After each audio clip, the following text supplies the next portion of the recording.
Hello, everyone. A very happy Women's Day to all of you. I'm so glad I have an opportunity to wish so many people Women's Day. Welcome to this next episode of Wellbeing at Work 2.0, co-created by ETHR World and Deloitte. I'm Pooja Bothra, Senior Content Lead, ETHR World, and your host for this session. The topic for this session is Democratizing Wellbeing for Inclusivity, where we are and what we must build on. We have a great panel, but before I bring them in, I will take a minute or two to set the context. The digitalized format of work enables workplaces to deploy more diverse teams and benefit profitably from divergent approaches for innovation and growth. Given that diversity is the function of equality and inclusivity, an organization's approach to cultivating equitable workplaces is the first step for a diverse workforce. In this session, the panel will help us to understand why well-being is critical for a business's survival and development, and how till date the approach, formulation, and implementation of well-being policies is very myopic in nature. At this point, I want to bring the panel in to broaden our perspective around democratizing well-being for more authentic social inclusion and how to reduce inequality through healthcare delivery from the prism of digital technologies of the fourth industrial revolution. Please join me in welcoming Aparna Mittal, leading diversity and inclusion advisor and corporate lawyer and founder of Samana Center for Gender Policy and Law.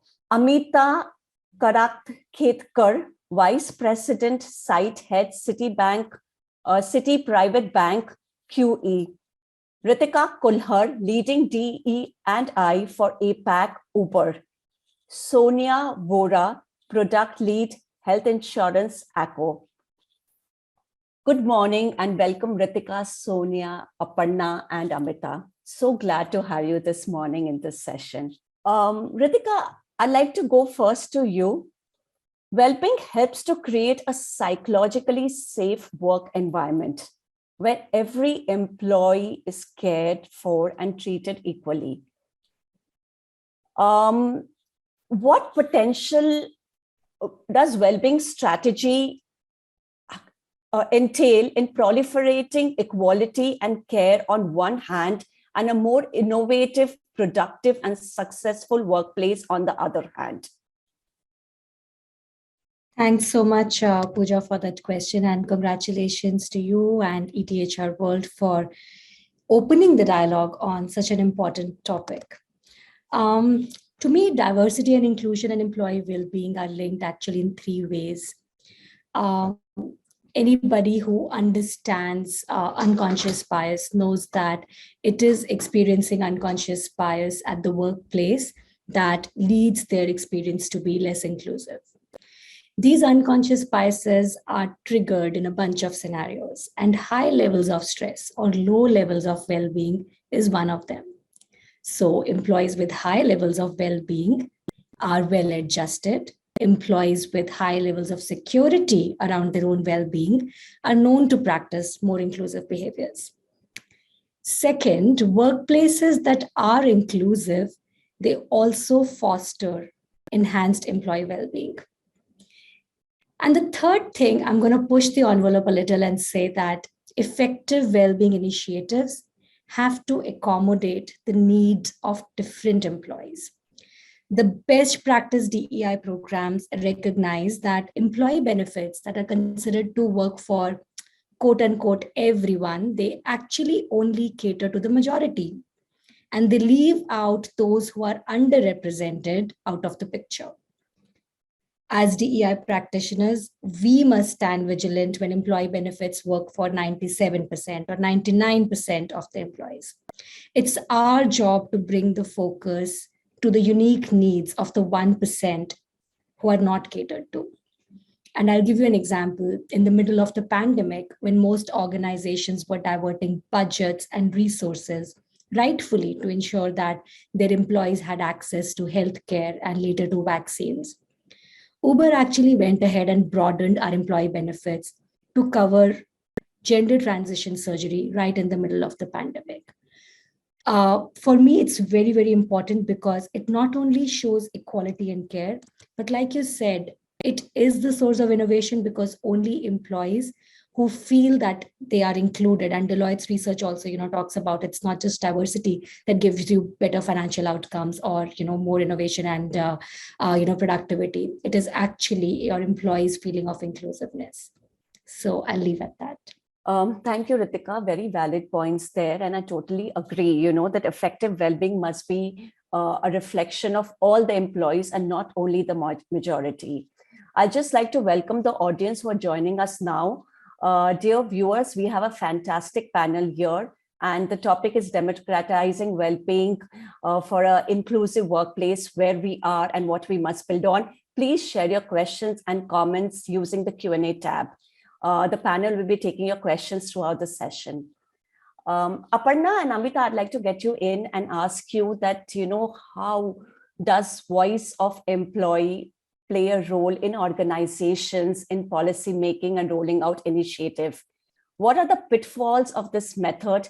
How can we ensure that the voice of the underrepresented and not just the majority reaches the management? Aparna, we'll start with you and then move to Amita. Thank you, and very nice meeting all my fellow panelists again. So I think when we talk about D&I, we have to talk about D&I from two prisms. One is, of course, the inclusion angle of it in terms of culture and, the day-to-day practices at the organization.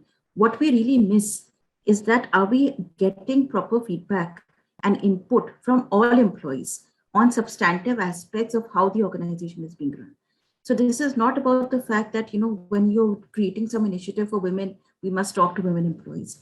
Anything which is employee-centric, are you getting the perspective of all the people in the organization? Like as Ritika said, when lockdown happened, I know so many companies where, an entirely male, cisgender male board or, a governance system sat and decided how women should be working and what the workers will be. So I think the point we are trying to make is that we have to proactively put systems in place where the designing of any kind of policy benefit initiative gets the voice from everybody in the organization. And the second point I'm trying to make is that there is something called a placebo effect, that you look at raw numbers, and because raw numbers or surveys are not throwing up any kind of feedback which is different from what the majority is giving, you think everything is okay. Recently I did a survey because we do a lot of deep diagnostic surveys for organizations as D&I consultants. 95% of the organization was upper class, upper caste, majority religion, cisgender, heterosexual men or in the room, right? And I think that was the primary composition of demography of the organization. What do you think will come out in a survey? They all felt completely cool. Oh, the organization is perfect. There is no discrimination. We've never faced anything, no feedback to give. And the three people we spoke to, which were in the minority, minority religion, minority caste, minority gender, minority sexual orientation, whatever the prism of intersectionality is, even that one person saying something, you have to do a weighted average. Then you say, I'm actually going to discount what the 80% have said, and even that one voice, which is different, I need to hear it. So I think when you're creating systems and designs, when we're talking about well-being, we have to understand that it cannot just be top-down. It has to be a live input that comes from all parts of the organization proactively into anything that is being done in the organization. And that has both tangible benefits because you have better internal systems, but also the intangible benefit that you get them directly into the governance and their feedback into the governance of the organization. Amita, your thoughts?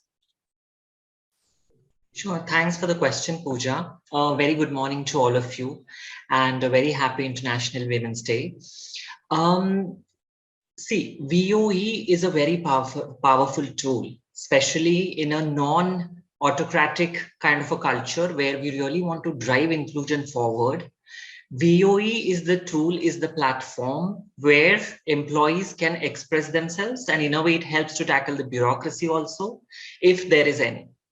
But as Aparna also rightly pointed out, unfortunately, we live in an unequal, very heteronormative, abled world. And wherever you go, that's how the majority is. So when we talk about VOE surveys, the questions that are being put together, majority of the responses are from the privileged, heteronormative, abled individuals. And then once the survey is done, the data analytics and everything happens, which feeds into the decision-making process, unconsciously depends on the opinions of these individuals. And that's where it might be just one person who is adding their opinions in the survey, but they get oppressed because, again, the majoritarian rule works. For example, a minority individual might need a prayer room, but because we are looking at the majority, not all of them will vote for it. Similarly, let's say gender neutral washroom. As we are talking about inclusion, its true essence, we have to have an inclusive, non-gender centric washrooms at the workplace, which is kind of a basic requirement. But then because not everybody will vote for it, the decision making will again be biased.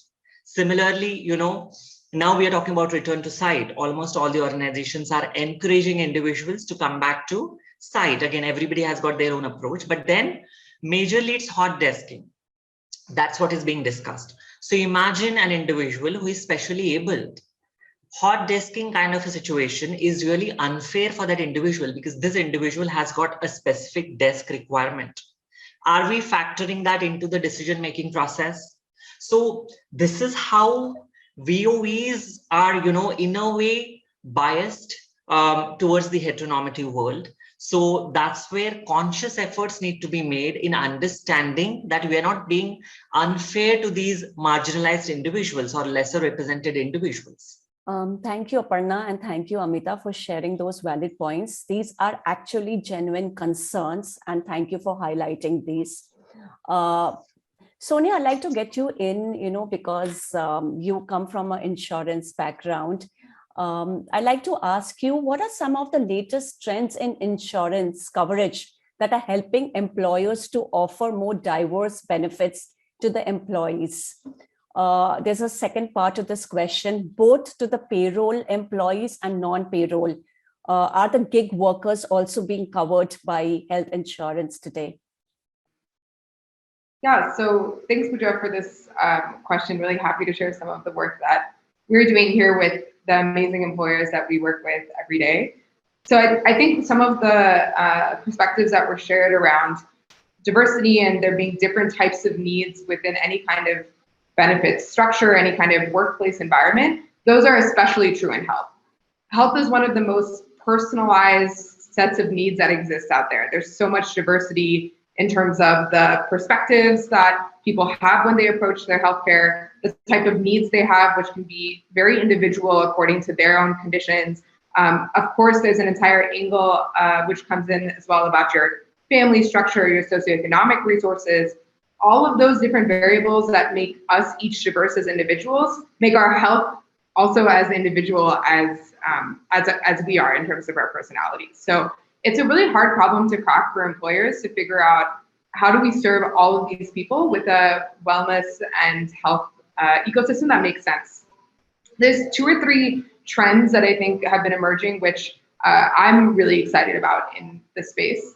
One is that there's an understanding that health benefits is not just about financial security. It's not just about having an insurance policy, which you can use at your hospital, but there's a much bigger portion of health which customers and our employees face every day. So when you think of your health needs, that can be going to a doctor, that can be being more fit every single day, integrating better nutrition into your diet.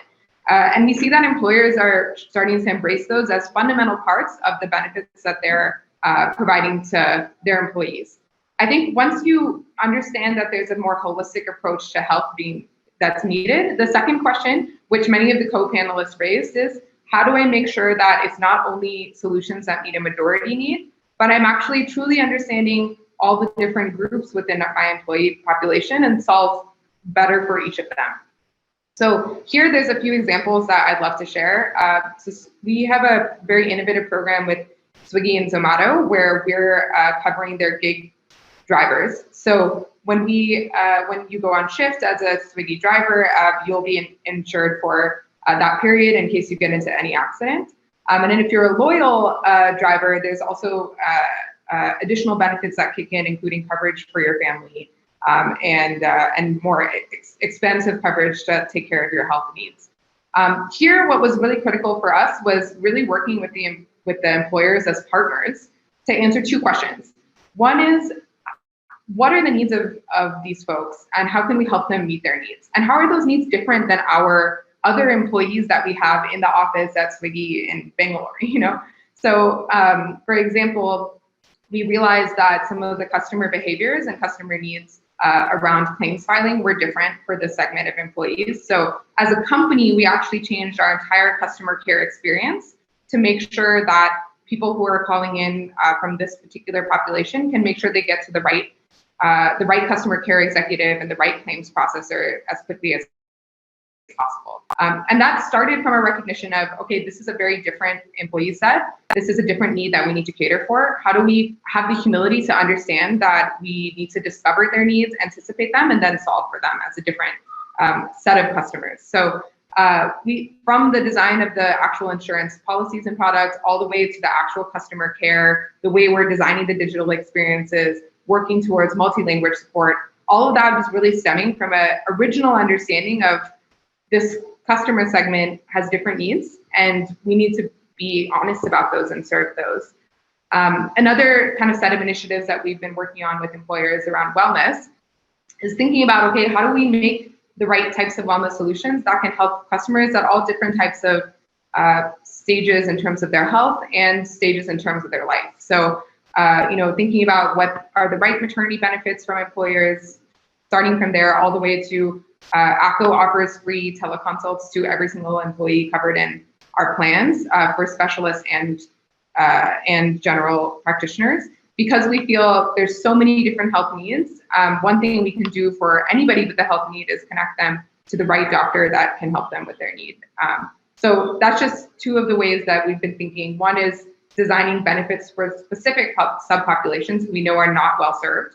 And the second is thinking about how can we facilitate flexible benefits, which mean that people can design their own journey when it comes to healthcare in a way. Thank you, Sonia. Those were absolutely wonderful perspective. And, it is quite apparent that insurance can be a very, very powerful tool to, sow the seed of a very inclusive healthcare infrastructure in the workplace. Aparna, I'd like to ask you, because you work so closely with the industry, and we have such diverse companies today, from company like startups with 10 to 15 employees to MNCs to legacy organization to bigger unicorns. What exactly are the building blocks of an inclusive organizational culture? Thanks, Pooja. I think a couple of things. One, we have to understand that culture is not built in a day. There has to be, and culture is not something that just, you can just leave it in an ad hoc manner to develop over time. You have to consciously take steps to create a particular kind of culture. The second thing is, we cannot wait up for an organization to reach a particular number to start trying to reinvent the wheel and make people unlearn and then learn. So from day one, I think even if we have one more person in the team, it is important for you to focus on the culture. In India specifically, what I have seen over the past 20 years of my own work is that people may be technically very sound in whatever work they do, but that does not mean that their behavioral skills or their people manager skills are honed and are appropriate for the workplace. And a lot of times, and I'm going to be very frank, people who can be very toxic in the system, people who can be very obnoxious in the system, they may be preserved in the system only because of the business value or the business that they bring in. And that, I think, is like a ticking time bomb in the company. Because if you're not going to give culture the same importance that you give to compliance or other critical business matters, at some point of time is going to blow up. So the blocks, I think, which are relevant are awareness. By awareness, not just awareness of all employees, but specific manager trainings where they are the right and wrong and good and bad and proactive skills are given to them on how to be empathetic, inclusive leaders and people managers. Then you need to have a very clear, robust policy on anti-harassment, anti-discrimination, and workplace safety. Because a lot of things, I don't want to get into even aspects of sexual harassment for this conversation. I'm talking about day-to-day workplace, behavior which is not okay. Obnoxious comments, bullying, people getting dumped with a lot of work with no mentoring, rude comments about people's specific aspects of their identity, insensitive questions. So much happens which should not be happening. So unless you really tool the managers on how to act in specific scenarios, what are the company policies, and then make sure there is a 360-degree evaluation process built in. No manager should be able to move from level 1 to level 2 without their KRAs or their performance evaluation also seeing what are they doing, one, to make sure the behavior is not in -1 or -2 or -3 domain, and what are they doing positively to take it from 0 to 5, 6, 7, whatever the number may be. So I think not just avoiding the negative, but actually building the positive in that way. And I think lastly, what is really relevant for me is that when we talk about culture, culture has to be measurable, and you have anonymized pulse checks, but you cannot just have one celebration on Women's Day like I'm seeing floating around today and then do nothing for the rest of the year to really push the culture in the right direction. Thank you, Aparna, and very, very interesting points. Viewers, I hope you're making note of these points, and these are great takeaways for you. Amita, I'd like to ask you, from your experience, how evolved are organizations at present in fostering a culture where every human being is respected, irrespective of caste, creed, sexual preference, economic standing, religious orientation, and other traits that make that person different from the majority? What are the persistent areas of concern? I remember in your opening statement, you mentioned 1 or 2 areas, but if we can delve deeper in this topic, maybe you could share one of your personal experiences over your last few years at work. Yeah, so Pooja, of course, we have made a great progress. I mean, let's look at the positive side also. So a lot of organizations these days have, same gender partner benefits that they have rolled out. The reasons could be anything: to sustain in the competition, or to retain the talent, to track that. At least they understand the importance of it. A lot of organizations have transition coverage in their insurance at the workplace. They have gender neutral policies. A lot of organizations have gone ahead with the infrastructural changes also. Maybe there are a few, but yes, they do have gender neutral washrooms within their premises. Also, now a couple of incidents which are very much available in the public domain, which is kind of a case study for all of us to learn. So for example, when the Zomato delivery guy was kind of, faced Islamophobia, the customer denied to accept delivery because of his religion, the entire Zomato system stood behind their employee. That's kind of sends across a very positive message. Similarly, again, it is available in public domain. A Virat Kohli apologizes publicly for the homophobic treatment meted out by his restaurant to a homosexual couple. It sends across a very inclusive message in the society. So there are, similarly, I think in Delhi, an individual, a delivery guy, again, I think Zomato or some other delivery person, was met with an accident by a constable who died in the accident. So entire system again stood behind the delivery person. So there are these wider societal changes are happening, and personally, I feel the societal changes and the organizational changes are interlinked.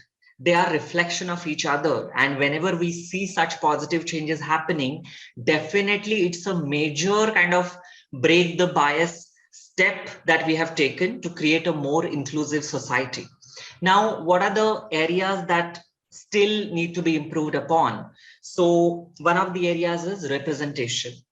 Even today, we don't see the adequate representation across all the sectors when it comes to the lesser represented section. By representation, I mean across all the levels, right from the entry level and majorly at the top. So there are, I mean, maybe very conscious efforts that need to be invested to ensure we really have representation at the workplace. Fine, you are attracting the talent, you are getting the diversity, maybe to meet the numbers. That is also not bad. That's again positive.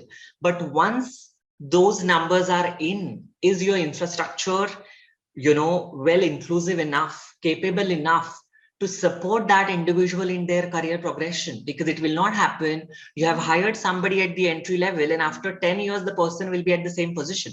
Maybe exceptions might be there, but all of us have aspirations. That's where the entire system should be supportive towards the aspiration. So being inclusive is not about just meeting numbers. Being inclusive about equality. Being inclusive is about equal opportunities in terms of the growth and career progression. So I think this is one of the areas which really need conscious efforts by, across all the sectors. Back to you, Pooja. Thank you, Amita. When we are talking about inclusive workplace, there is another, agenda which is very important today is mental well-being.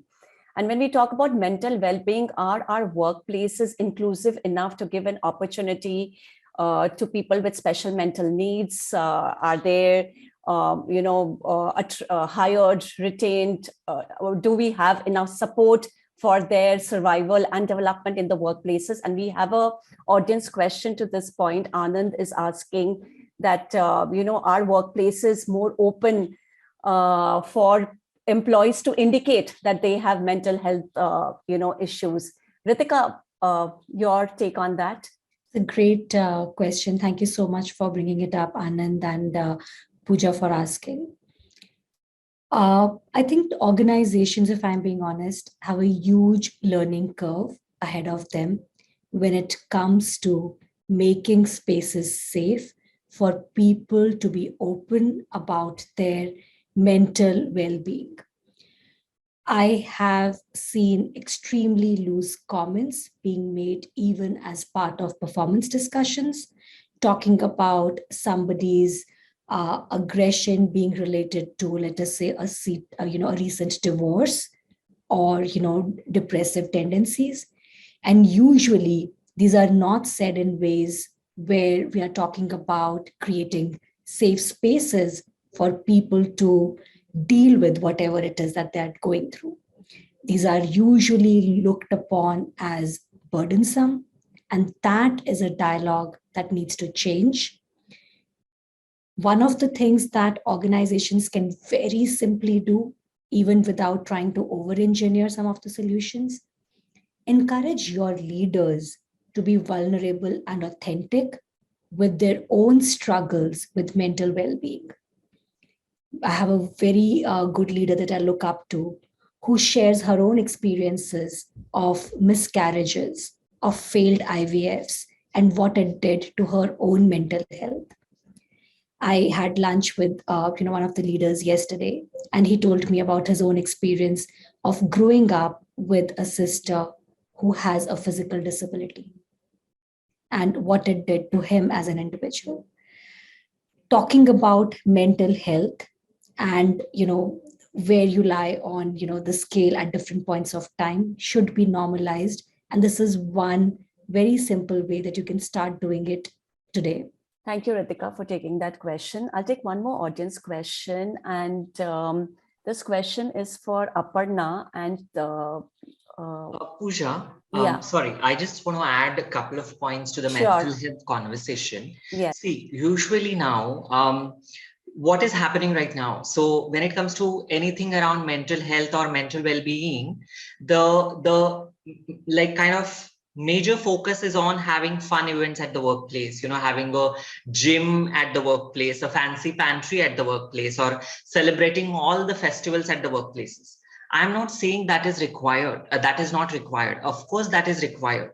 But that's a kind of very superficial way of approaching to the mental health issues. Individuals have different mental health concerns, and that's where it first needs to be understood. The conversation needs to be normalized at the workplace, and a channel needs to be made available to deal with the mental health concerns at the workplace. What I have seen happening, maybe they create a kind of mental health hotline, but then what is happening at the hotline? There are a lot of entry-level mental health professionals which are put there as a formality by the organization to which it has been outsourced, who are not well equipped or well qualified to deal with the mental health issues they themselves don't know. For example, if the employee is telling the mental health issues, if the counselor in a way harsher tone counter questions to that employee, so what do you want? What do you want to do? That's not how you deal with mental health issues. It's a very superficial way of dealing with these concerns. That's why I think organizations need to deep dive into the various aspects of mental health. That is how they can understand what can be done, what flexibility they can bring into the culture. I guess just to add on to that as well from the benefits provider perspective. So we've seen in the last year with COVID that employers are really interested in doing something around mental health. But I think what's critical here is to understand that in a lot of ways it's a health issue and it should be treated like a health issue as well. So something we've worked on with employers is giving access to licensed psychologists, giving more palliative care around mental health, giving lots of different types of resources. Again, because people's health needs and their mental health needs are very diverse. So I think there's a lot of movement here. Employers are thinking about what they can do. They're trying to give flexible benefits. But I think to some of the points that Amrita raised, there's still a long way to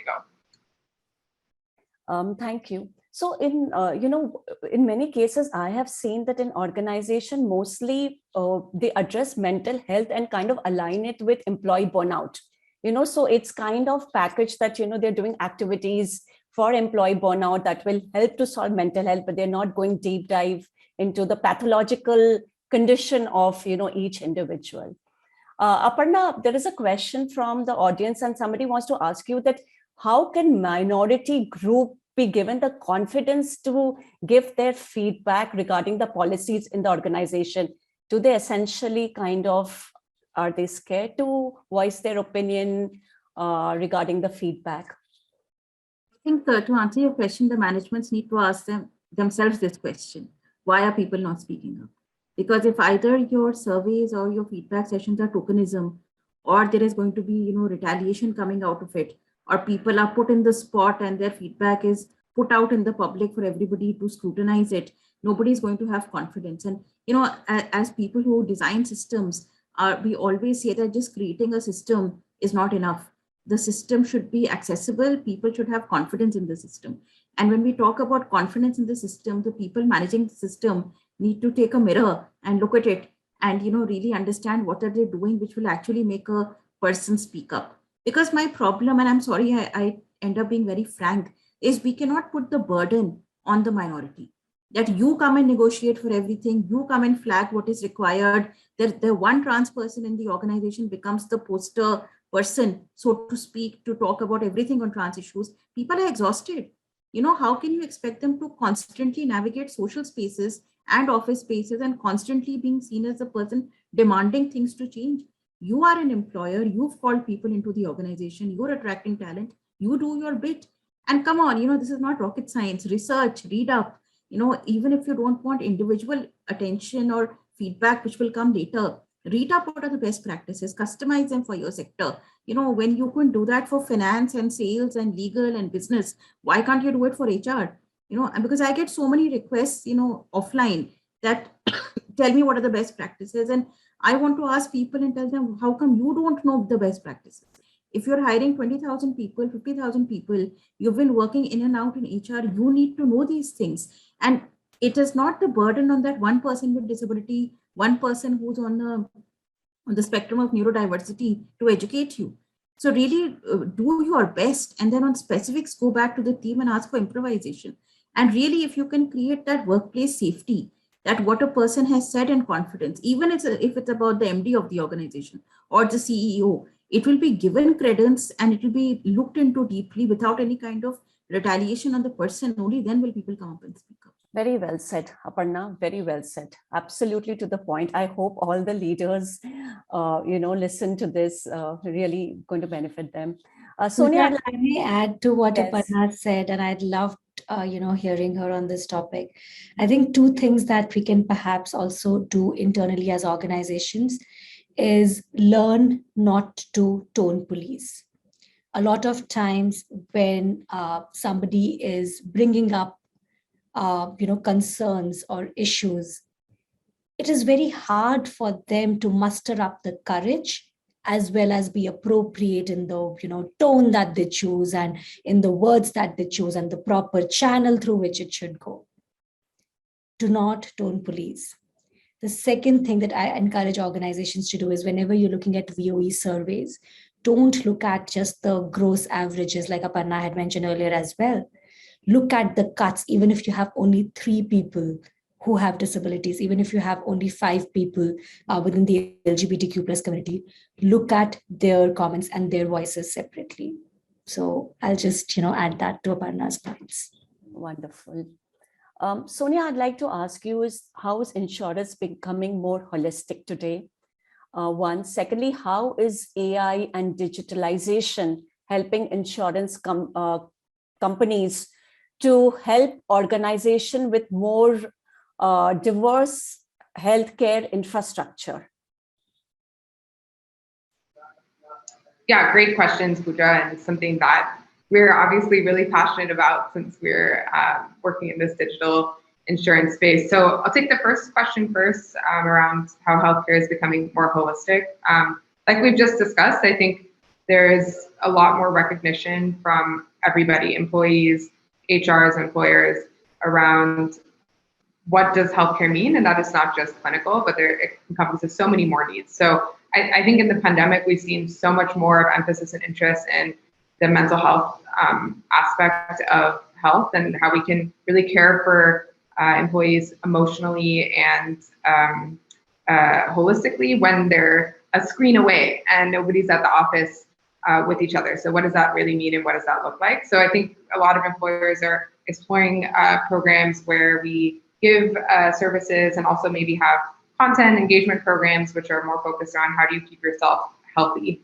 Like I mentioned, some of the other pieces we've worked on with employers is making sure that your health needs are completely covered. So if you need to see a doctor, that's something that's considered as part of your insurance policy. Maternity, which is of course something that many of our employees will actually use during their employment tenure, is something that's offered comprehensively. And then also making sure that we can reach different types of employees. So for example, for our teleconsult partnership, it was very important for us to know what types of languages are offered.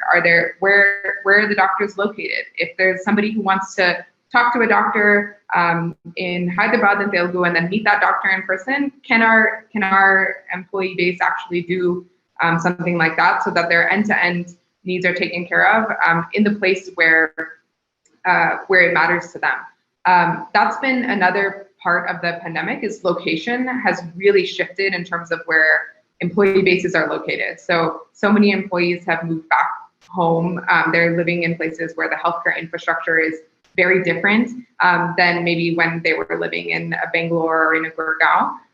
And so that's something we've also been cognizant about, which is making sure that our benefits are accessible by everyone, everywhere, anywhere in India, and that we have the right kind of network and the right kind of communication and transparency so that you can use your benefits whether you're at your hometown or home village or whether you're sitting in Mumbai and Calcutta.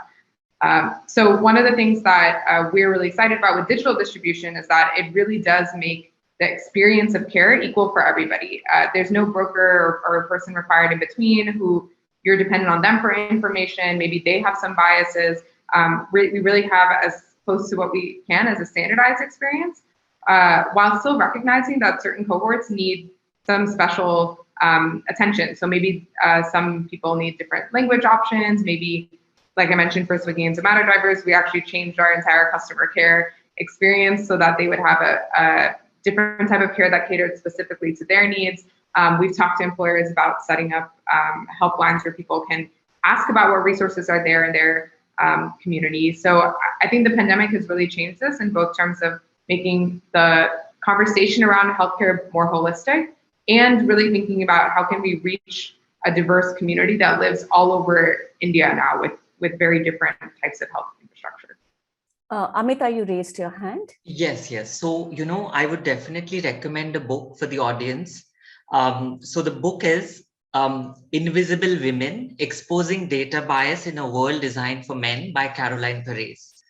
This book will definitely give you detailed insight to understand how technology is biased towards men, that is the privileged gender, and then how unconsciously when we roll out technical solutions, we discriminate so many other lesser represented sections. For example, again, quickly, voice recognition system, unless the data sets cover various kind of voices, it's going to be biased.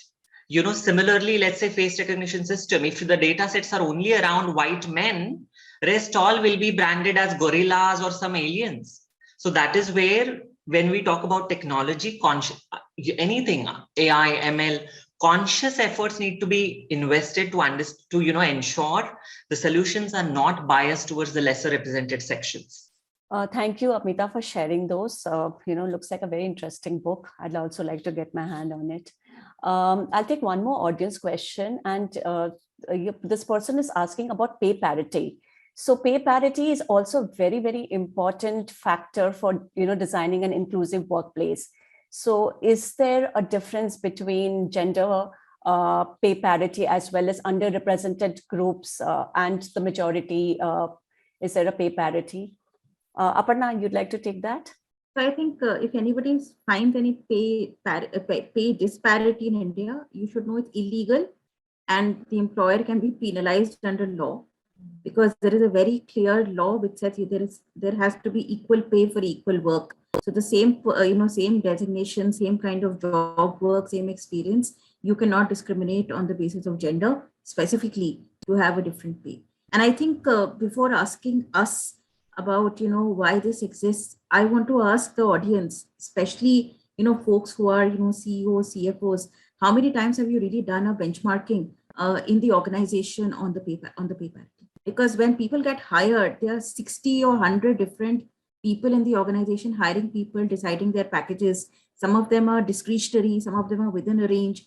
With very senior hires, they customize it because they want to quote somebody from another company, so they will top it up. So you do that on a day in and day out basis, but do you step back on a yearly basis and really do a benchmarking that who has really been inadvertently or advertently been put on a disparate wage curve? And the other thing which I see a lot is that people who take a career break, whether it's a maternity break or something else, they are suddenly docked out of the pay parity discussion, and then it becomes a downward spiral. If you are anyway going to put me 6 months or a year behind my peers, then it's not just my yearly pay, then my increment and promotion, everything gets impacted. It's like a compounding negative effect that happens. A lot of leading organizations today, they take at least 6 months or a year of maternity break as assuming the person was there in the office, and they deem it to be, present in office and performing at par on what the person's average performance has been for the past 3 years. So I think pay parity is mandatory under law. If there is any kind of audit or accounting done, and it is clear that you are having a disparate wage system in your office for equal pay, there can be severe penalties on the employer. So it is important that before it comes out from an external source, you should do an employment and benchmarking survey internally to see what you're paying people. And if there are any unconscious biases with the people who are deciding the staffing, hiring, or payment, I think those need to be reformed.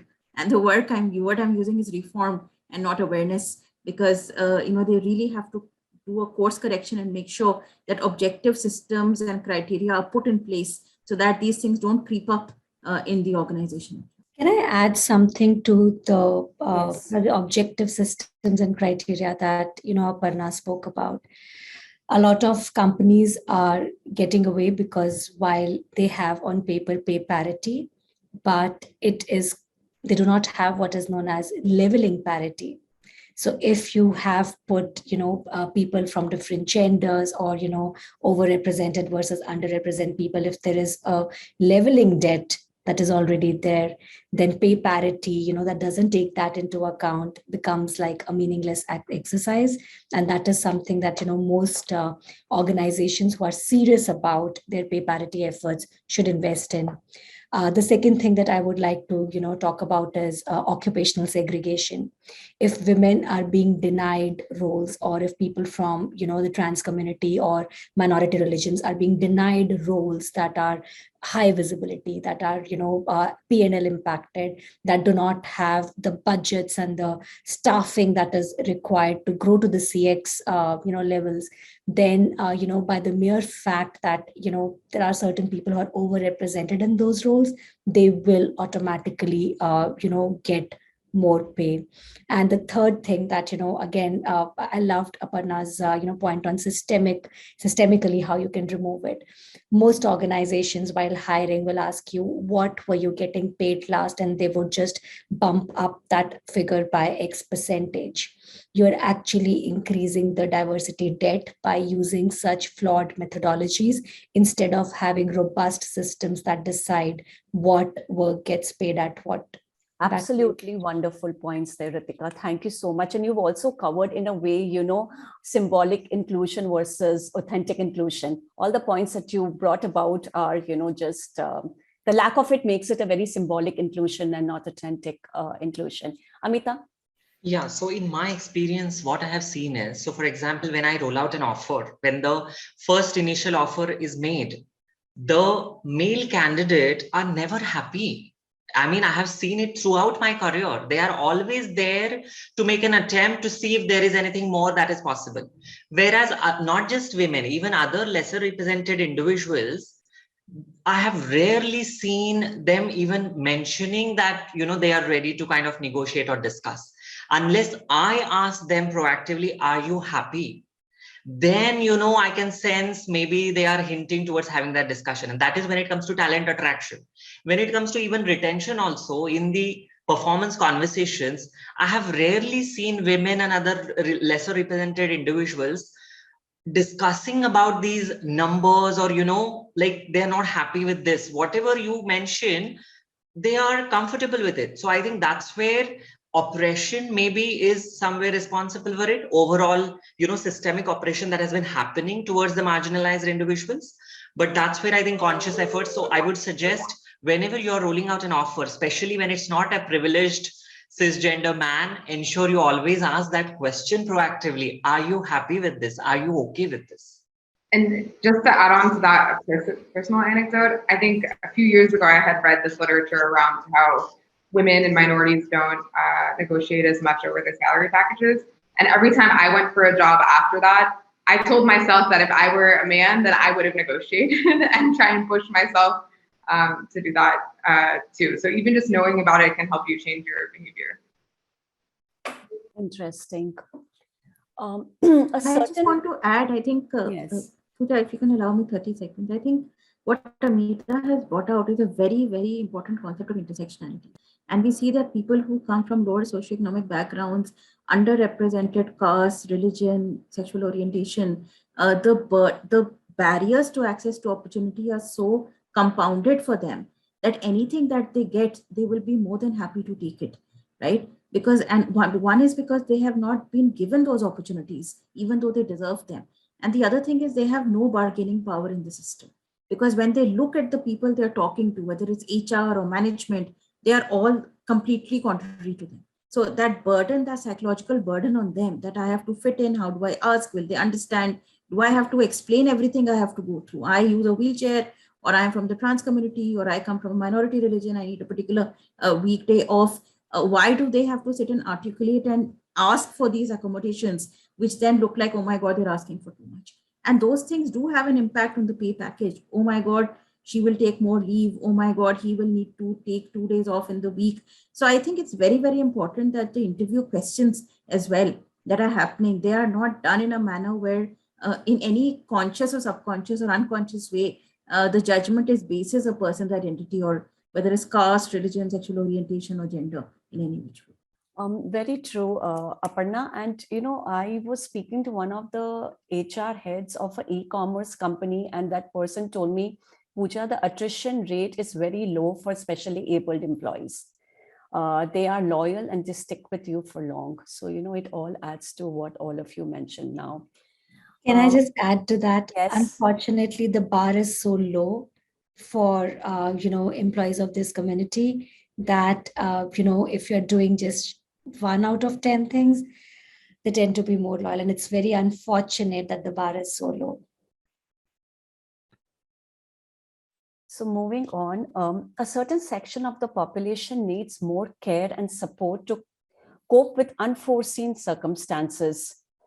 For example, we know the plight of many migrants during the pandemic and the prevalence of domestic violence.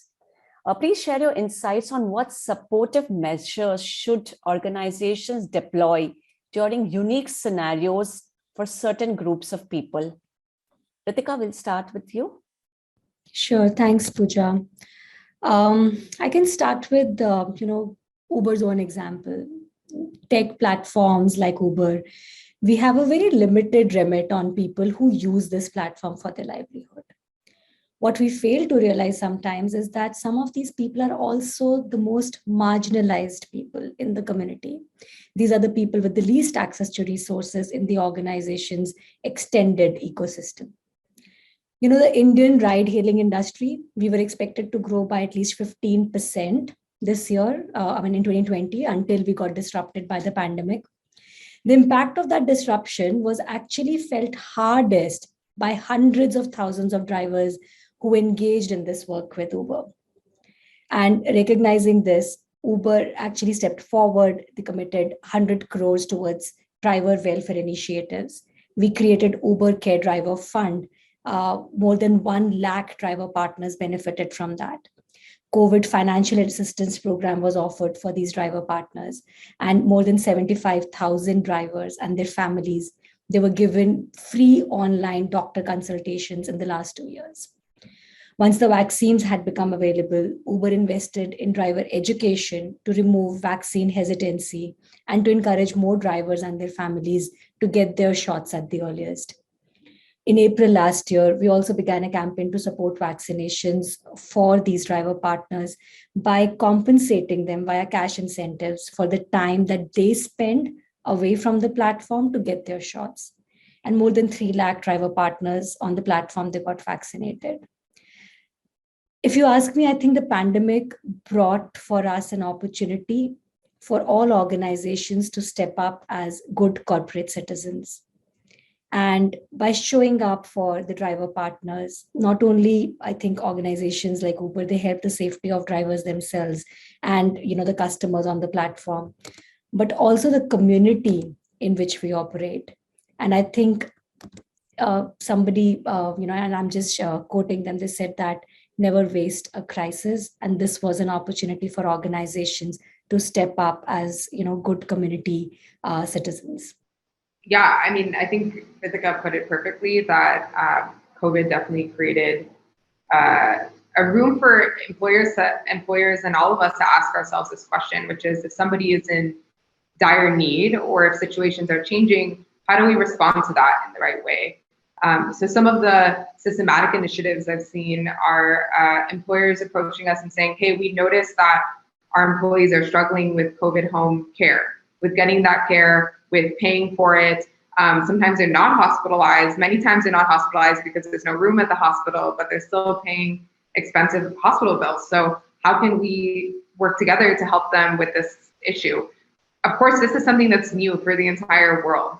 So it's not like there's a playbook on how to do it, but I've been really impressed by our ability to work with employers and come up with new ways to create financial and health safety nets for the employees that need it most. And I think what's really critical there is, what's right, that your employees are facing this issue, and instead of being mired down in all the complexity, just saying, hey, this is something we need to do it quickly. We don't necessarily know all of the secondary or tertiary impacts that'll last for a few years, but this is just something we need to do for right now. So that was one time when I feel like we acted very quickly. Another thing that we did was for folks who were getting hospitalized, since obviously that was a huge issue, there was a lot of people who didn't have the cash to undergo hospitalization. They couldn't go to an in-network hospital because they were at their hometowns, or the in-network hospital was full, unfortunately. So we piloted a program where we directly deposited into employees' accounts the cash that they needed and trusted them and said, hey, we understand that this is a big issue that everybody's going through right now. How can we take the most empathetic approach and just help somebody out first and help our employees out first? So I think that ethos, which we practiced during COVID, will hopefully stay. And I'm excited to see what employers and benefits providers can do to really implement that kind of empathetic ethos going forward. Amita, supportive measures in unique scenarios, how can we leverage that? Sure. What I think is, so far our focus has been attraction, talent attraction. Now, along with that, we need to also focus on retention. So maybe I'll mention a couple of examples. A lot of organizations these days are running initiatives such as work vapsi or return to work, where especially women who have been on a sabbatical, they are reaching out to them and creating opportunities. Fine, talent attraction is done.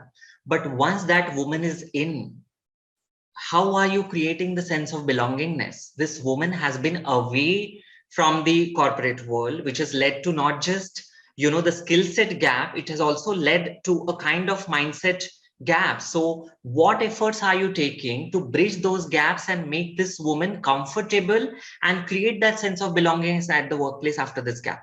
Secondly, it was again in the news, I'm sure some of you have read it already, the Kochi metro scenario that happened. It's a case study. So Kochi Metro hired certain trans women from the Hijra community. And of course, it was all across the news, very good initiative for talent attraction. But then hardly 6 months down the line, not even one individual was employed or continued with Kochi Metro because they could not create a supportive mechanism. These trans women could not even find an accommodation in Kochi. Where do you expect them to live? So fine, you have attracted the talent, but then how are you supporting for them to sustain? So that's where I think along with talent attraction, the focus has to be on retention also. Amita, Aparna. I'll just add to that. So two kinds of things in a non-pandemic kind of scenario, when you're looking at, and as Amita has rightly said, retention has to go beyond workplace policies. Because, a lot of what we read, like the rampant Islamophobia or people are not willing to give their houses on rent to people who are Muslims or who are from the trans community. So how is somebody going to land up at work if they don't have a safe place to stay? So, how do you leverage your ERGs, have a network of trusted, brokers who can get them the right accommodation, safe spaces, etc. Tap into your own community. A lot of people have space to lease out and things like that. So the support needs to go beyond just the direct workplace benefits and policies in the first place, right? Commuting, like a lot of, trans community folks we work with, you have to understand their lived experiences. Just stepping out of the house, you have to navigate a world that is hostile to you. And ironically, we call them hostile, but it's the world which is being hostile to them. How do you expect them to navigate a public transport system and things like that? So what all can you do to make sure the person's access to the workplace, even if it's the physical workplace, and working in that workplace is made easier? And the second set of issues is, when unforeseen situations, bereavements, pandemic, a lot of other things which are unfortunate that come up. And I think there, how can you step up to do more? I've seen a lot of corporates internationally, from L'Oreal to Unilever, do a lot of work on domestic violence because they could no longer say, "Ye development sector ka kaam hai, we won't do it." They said, "Look, these are our employees. If something is happening to them at the workplace, their social contacts have been cut off because of the lockdown, but we are going to create that awareness." So really don't put yourself in that silo that this work is not for a company. You have to really look at employee well-being. And I'm taking it back to where we started, not just at the workplace, but beyond the workplace. And don't be shy as a company of taking risks. Don't be too worried about the law and say, "Oh my God, how am I going to help?" If you have the right intention and if you're doing the things with the right ethics, the law will always support you because you're trying to help somebody else. So don't be so nervous and think of liability. You really have to put your mind and say, "We're doing the right thing, right ethics, right approach. We're doing this to help somebody." You will not get into trouble as long as it's implemented. That's a very powerful statement, Aparna, and an apt closing statement for the session also. I'm conscious of the time, so we have to close this session, but it was wonderful having all of you here. A lot of ground was covered, and I hope the audience is walking with great takeaways. Thank you, Amita, Aparna, Sonia, and Ritika for joining us for this session. Thank you so much.